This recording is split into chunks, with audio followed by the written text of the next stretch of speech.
Hello and welcome. अगला question है हमारे पास, discuss the circumstances under which the amendment of the pleading is not allowed by the court. तो answer हम start करेंगे introduction से। इंट्रोडक्शन में हम बताएंगे अमेंडमेंट ऑफ प्लीडिंग्स के बारे में। इसमें आ गया हमारे पास ऑर्डर 6 रूल 17, इसको जो है हम बॉक्स में पुट कर देंगे। ये प्रोवाइड करता है अमेंडमेंट ऑफ प्लीडिंग्स के बारे में पार्टीज़ के द्वारा।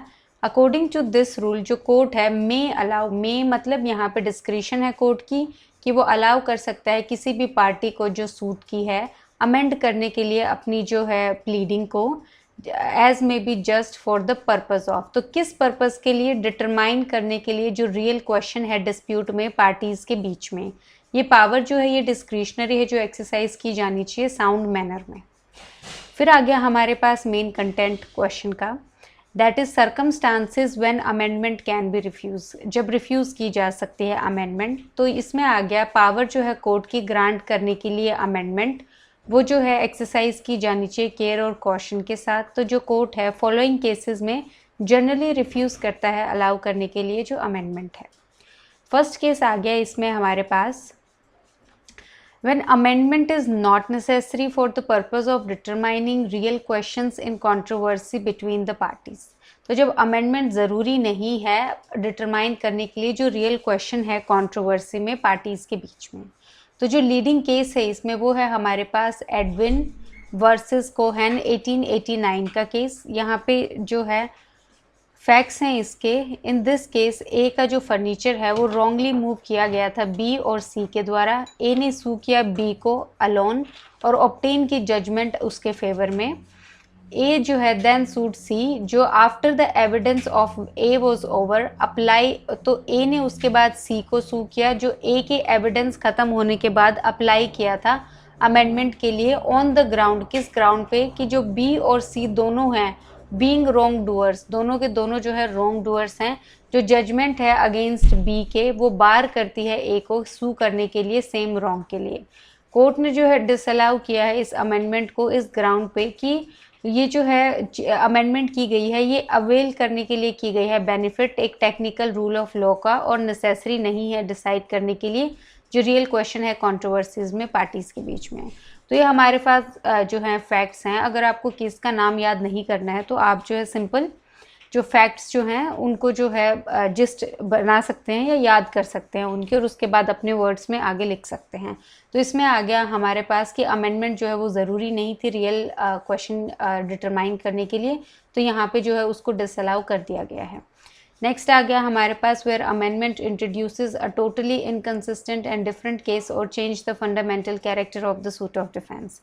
तो इसमें जहाँ पे अमेंडमेंट एक इंट्रोड्यूस कर देगी एक कम्प्लीटली इनकंसिस्टेंट और एक डिफरेंट केस या फिर चेंज कर देगी जो फंडामेंटल कैरेक्टर है सूट का।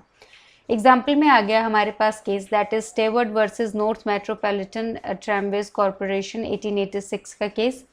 इसमें फैक्ट्स हैं हमारे पास कि प्लेंटिफ ने सू किया है डैमेजेस के लिए अगेंस्ट डी, जो अलाउ किया गया था जिसने अलाउ किया था रेलवे ट्रैक्स को डिफेक्टिव कंडीशन में, कि जो डी की कंपनी है उसने डिनाई किए जो एलिगेशंस हैं, लेकिन कुछ टाइम के बाद जो लेटर है उसने मूव करी एक amendment application taking the plea कि जब एक्सीडेंट हुआ था तो एक अग्रीमेंट था डिफेंडेंट की कंपनी के बीच में और लोकल अथॉरिटीज़ के बीच में, और लोकल अथॉरिटीज़ थी वो रिस्पॉन्सिबल थी मेंटेन करने के लिए ट्रैक को। कोर्ट ने रिजेक्ट की ये अमेंडमेंट एप्लीकेशन क्योंकि ये चेंज कर देगी जो फंडामेंटल कैरेक्टर है डिफेंस का।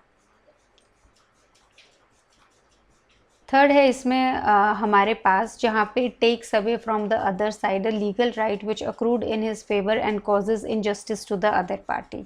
तो केस आ गया इसमें हमारे पास वेल्डन वर्सेस नील 1887। इसके फैक्ट्स हैं कि प्लेंटिफ ने सू किया डिफेंडेंट को डैमेजेस के लिए, सिलेंडर के लिए। सिलेंडर हमारे पास डिफेमेशन होता है। सब्सिक्वेंटली जो है सोट करा कि अमेंड कर सकते हैं प्लीडिंग्स को, एंड इंट्रोड्यूस किया एक फ्रेश क्लेम असॉल्ट का और फॉल्स इम्प्रिजनमेंट का।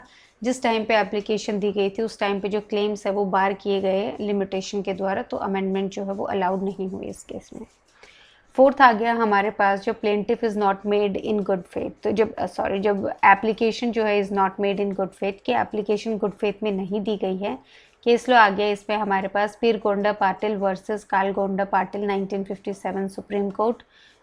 सुप्रीम कोर्ट ने हेल्ड किया कि जो जनरल रूल है वो ये है कि अमेंडमेंट जो है वो नहीं अलाउ की जानी चाहिए अगर एप्लीकेंट ने जो है एक्ट किया है मैलाफाइड वे में।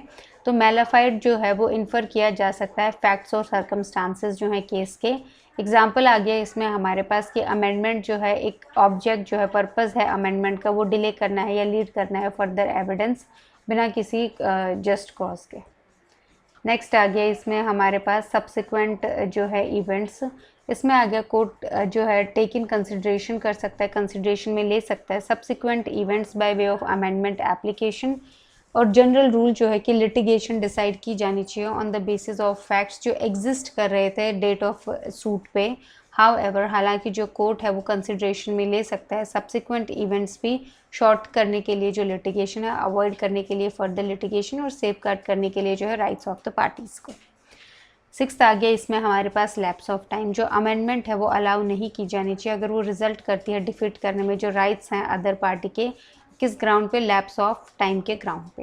कंक्लूजन आ गई इसमें हमारे पास ऑर्डर 6 रूल 18 जो है वो प्रोवाइड करता है कि अगर पार्टी ने ऑब्टेन किया है ऑर्डर्स लीव टू अमेंड के लिए और वो अमेंड नहीं करता है जो टाइम स्पेसिफाइड है या फिर कोई टाइम स्पेसिफाइड नहीं है तो 14 दिन के अंदर अंदर जो डेट ऑफ ऑर्डर से तो उसको परमिट नहीं किया जाएगा अमेंड करने के लिए अनलेस जो टाइम जो है एक्सटेंड नहीं किया जाता है कोर्ट के द्वारा। रीसेंट केस आ गया इसमें हमारे पास, रीसेंट केस है इसमें हमारे पास Ganesh Prasad versus Rajeshwar Prasad 2023 supreme court. इसमें हेल्ड किया गया है कि इनकंसिस्टेंट और कॉन्ट्राडिक्टरी एलिगेशंस जो हैं in negation to the admitted position of facts और mutually destructive allegation of facts. तो बेसिकली इनकंसिस्टेंट जो और कॉन्ट्राडिक्टरी एलिगेशंस हैं जो भी एडमिटेड पोजीशन है फैक्ट्स की कि एक टाइम पे एक सेट ऑफ फैक्ट्स एडमिट कर लिया लेकिन उसके बाद जो है अमेंडमेंट से जो है ऑपोजिट जो है फैक्ट्स एडमिट किए गए हैं तो ये अलाउ नहीं किया जाएगा इनकॉर्पोरेट करने के लिए by means of amendment of pleadings. तो अमेंडमेंट ऑफ प्लीडिंग से जो है इनकंसिस्टेंट फैक्ट्स जो है प्लीड नहीं किए जा सकते। So thank you.